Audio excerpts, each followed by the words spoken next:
स्वागतम मित्रों, my green tech India presents Hindustan की बात हर हिंदुस्तानी के बड़े सपने और बड़े इरादे के साथ और जन्माष्टमी की शुभकामनाओं के साथ। जी हाँ, आज हम राधा स्वामी समाज स्वामी बाग में हैं और जन्माष्टमी के शुभ अवसर पर आप सभी सत्संगियों को बहुत बहुत बधाई देते हैं। और मैं आपका अपना डिजिटल होस्ट और दोस्त Rachit Tandon happy eco friendly Janmashtami की शुरुआत आज आपको ऐसे सत्संगी से मिला के करवाना चाहता हूँ। ये वो सत्संगी हैं जो बाबूजी महाराज से मिले हुए हैं और कैसा इनका बचपन बीता बाबूजी महाराज के साथ। ये वो सत्संगी आप सभी सत्संगियों को ये बताएंगे कि कैसा लगता है जब हम जन्माष्टमी पर बाबूजी महाराज का और स्वामी जी महाराज का सत्संग सुनते हैं और जब हम बचपन, जी हाँ, ऐसे संतों के साथ बिताते हैं। क्या कहेंगी आप संत प्यारी कपूर जी हमारे हिंदुस्तान के बाग के दर्शकों को और सभी सत्संगियों को अपने बचपन की यादें, स्वामी जी और बाबूजी महाराज की यादें और क्या कुछ नया बताना चाहेंगे?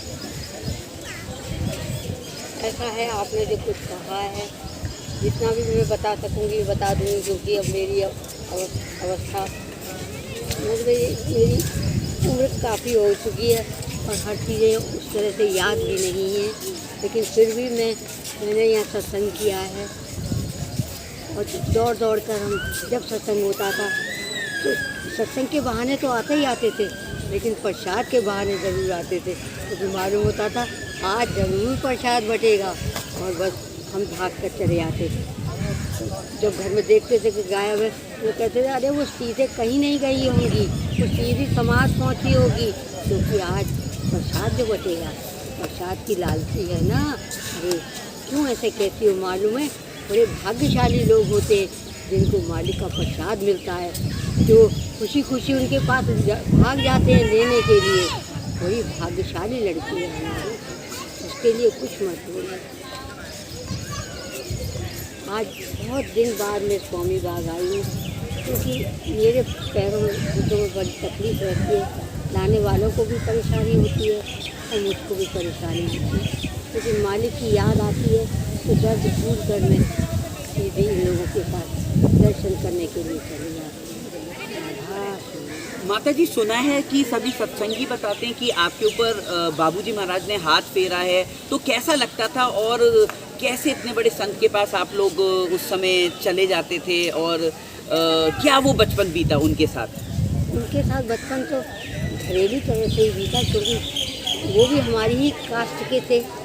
और दूसरी चीज़ ये थी कि यहाँ ज़्यादा सत्संगी लोग बाहर से ज़्यादा आते थे, यहाँ पर इतने मकान तब तक इतने नहीं बने थे जिनसे उन लोगों को ठहराया जा सके। तो वो आते थे तो तंबू लग जाते थे, तो आके ठहर जाते थे, 2-4 दिन सत्संग करके चले जाते। लेकिन हम तो परमानेंट वहाँ पैदा होने के बाद रहे। फिर उसके बाद यहाँ जाल बाग में पढ़ाई के लिए स्वामी बाग के सत्संगियों को मना करने लगे, नहीं भर्ती करने लगे, ये जान करके स्वामी बाग के सत्संगी। तो हमारे पिता ने कहा तो मालिक की मर्जी है तो हम क्यों ना शहर चले जाएं। वो शहर से आएंगे, मालिक शहर से हमको बुलाएंगे, जब चाहेंगे तब बुलाएंगे, तब हम मालिक के चरणों में हाजिर होंगे। और ऐसा ही और मालिक के चरणों में हम बराबर बने रहे। हमने जितना दर्शन मालिक के पाए शायद ही कोई पाएगा, क्योंकि पैदा होते ही स्वामी बाग में हम पैदा ही हुए और काफ़ी बड़े होने के बाद हम स्वामी बाग से सिर्फ जाल बाग में पढ़ाई के कारण हमको शहर जाना पड़ा। वाकई में हिंदुस्तान की बात हर हिंदुस्तानी से होती रहेगी और हम आपकी अनोखी मुलाकातें कराते रहेंगे। और इसी कड़ी में हमने आज आपको ऐसे सत्संगी से मिलाया। जी हाँ, एक तरफ तो सत्संगी दूर देश विदेश से जी हाँ स्वामी बाग में मत्था टेकने आते हैं और अपने गुरु के दर्शन करने आते हैं, लेकिन दूसरी तरफ जी हाँ ये ऐसे सत्संगी थी संत प्यारी कपूर जी जो वाकई में मालिक के साथ बाबूजी महाराज के साथ उन्होंने बचपन भी बिताया, आशीर्वाद भी प्राप्त करा, उनके साथ प्रसाद भी ग्रहण करा और जी हाँ उनकी कई सारी लर्निंग्स और टीचिंग्स भी ली। तो मैं जानना चाहूँगा कि आप सभी सत्संगियों को क्या संदेश देंगी अपनी पूरी ज़िंदगी से और मालिक की ज़िंदगी से, बाबूजी महाराज की ज़िंदगी से? आप पोथी भी पढ़ती हैं और इतनी एक्सपीरियंस भी हैं, तो क्या संदेश देंगी हमारे सभी सत्संगी भाइयों को और हिंदुस्तानियों को हिंदुस्तान की बात पर? हिंदुस्तान की बात पर मैं ज़्यादा तो कुछ नहीं बता पाऊँगी, क्योंकि इस तरह की भाषण देने की आदत तो रही नहीं है कभी। लेकिन मालिक की दया से इतना ज़रूर कहूँगी कि मालिक के दर्शन करने के बाद आदमी उनको भूल नहीं सकता। वो जैसा हाथ रखते थे वो उसके दिमाग में एकदम से फर्क आ जाता था। तो क्या महान व्यक्ति है। हमें तो उनका सर पे हाथ रखने ही ऐसा लगा कि हमारा दिमाग बिल्कुल सही हो गया। वास्तव में ऐसा हर सत्संगी जो उनको प्रेम से देखने के लिए आता था उसके दिमाग में तुरंत बदलाव उनके प्रति हो जाता था और वो मालिक से प्रार्थना करता था, मुझे ऐसी शिक्षा दीजिए जिससे मैं आपका बनकर रहूं, आपकी सेवा कर सकूं जैसे कि आपके अन्य सत्संगी लोग करते हैं। माता जी, जिंदगी को आसान करने के लिए जो स्वामी जी और बाबूजी महाराज के कुछ संदेश हैं वो युवा पीढ़ी को आप क्या देना चाहेंगी? क्या सीख आपने प्राप्त करी ताकि आपके जाने के बाद भी सभी सत्संगी आपको भी याद करें और मालिक की टीचिंग्स को भी याद करें? मालिक की टीचिंग थी सादा जीवन उच्च विचार, दौलत की ओर मत। मालिक आपका साथ, आपको कठिनाई होगी, मालिक से अगर आपका प्यार है, मालिक को आप मानते हैं, उनको सर्व संपत्ति वो समझते हैं, तो वो आपकी रक्षा हर समय हर जगह पर करेगा। और ऐसा हुआ भी है और होता भी है। हमको जब उनकी याद आती है तो ऐसा समय बंध जाता है कि हमको किसी न किसी बहाने स्वामी बाग आना पड़ता है। अब स्वामी बाबूजी महाराज है नहीं, लेकिन उनके पलंग के पास आने के बाद ऐसा लगता है हैं क्या सोच रहे थे, तो साक्षात नहीं ना अच्छा लगता है कि हम क्या करें। मालिक हमको इतनी जल्दी बुजुर्ग क्यों बना दिया, हमको फिर से ऐसा जीवन दे दो जो हम बाहर कर कोई मना करता रहे, लेकिन हम अपने शहर से रिक्शा में बैठ के कार में बैठ के किसी बैठ कर आकर आपके दर्शन कर सकें। हो सकता मालिक इस संसार से जाने के बाद हम फिर आपके चरणों में आएंगे और फिर दर्शन करेंगे, फिर सत्संग करेंगे और आपकी वाकई में बाबूजी महाराज के दर्शन करने सभी सत्संगी भाई बहन आते हैं, हर हिंदुस्तानी आते हैं स्वामी बाग समाधि पर, और उनकी तरफ से और अपनी तरफ से भी, जी हाँ, बड़े बूढ़ों की तरफ आदर्श और सम्मान का ये संदेश देते हुए हिंदुस्तान की बात भी आज ऐसे सत्संगी भाइयों का सम्मान और उनका आशीर्वाद लेना चाहेंगे ताकि हमें भी बाबूजी महाराज का और सभी, जी हाँ, वरिष्ठ नागरिकों का भी सम्मान मिलता रहे और हम सब युवा पीढ़ी को ये सिखा सकें कि वाकई में हमें बड़े बूढ़ों का, अपने आदर्श विचारों का सम्मान लेना और आदान प्रदान करते रहना चाहिए। और इसी कड़ी में, जी हाँ, इनकी सुपुत्री जो वाकई में नौजवान पीढ़ी को बहुत कुछ सिखा सकती हैं। मैं जानना चाहूँगा आप भी क्या इनसे सीखें और क्या संदेश देंगे हमारे हिंदुस्तान के बाद के व्यूअर्स को, कैसा इनका जीवन रहा और मालिक से जो इन्होंने सीखा वो आप तक कैसे ट्रांसफ़र करा, और आप क्या युवा पीढ़ी को हिंदुस्तान की बात पर संदेश देना चाहेंगे?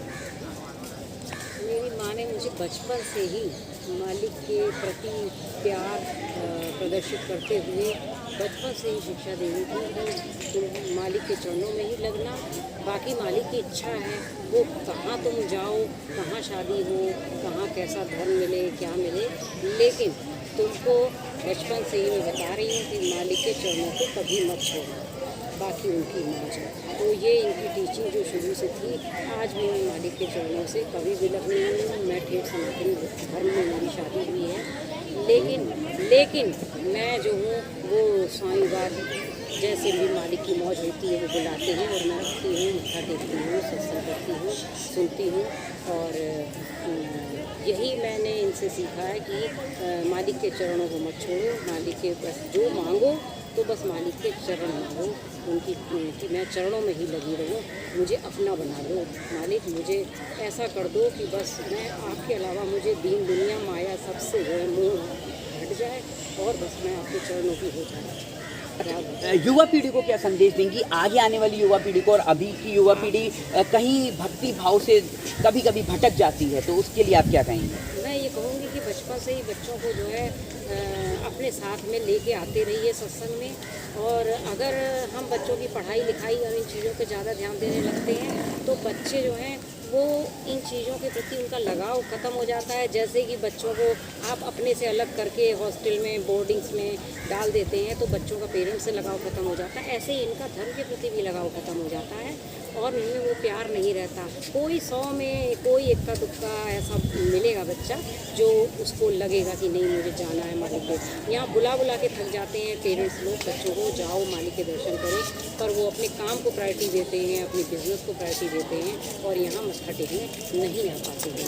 तो ये मैं संदेश दूँगी कि माँ बाप जो हैं बचपन से ही अपने बच्चों को साथ में लाएं, सत्संग में बैठाएं, चाहे बच्चों का मन लगे नहीं लगे, शोर हो रहा है बाहर मैदान में बैठ के करें जिससे लोगों को डिस्टर्ब ना हो, पर वो अपने साथ लाएं ज़रूर, जिससे बच्चों में संस्कार पैदा हों, अपने धर्म के प्रति जागरूक हों और मालिक से प्रेम करें। और जो ये सब गलत बच्चे रास्तों को चुनते हैं, जब बच्चों को धर्म और अच्छे संस्कारों में पढ़ेंगे ना, तो बच्चे जो गलत रास्ता चुनते हैं, गलत संगति में जाते हैं, तो मालिक एक खटका उनके मन में बनाए रहेगा, डर बनाए रहता है कि नहीं ये नहीं करना है हमें, वो उससे बच्चों को हटाता है। फिर भी मतलब हमें कोशिश अपनी बरकरार रखनी चाहिए, यही मैं आजकल के युवाओं से और बच्चों से कहना चाहूँगी।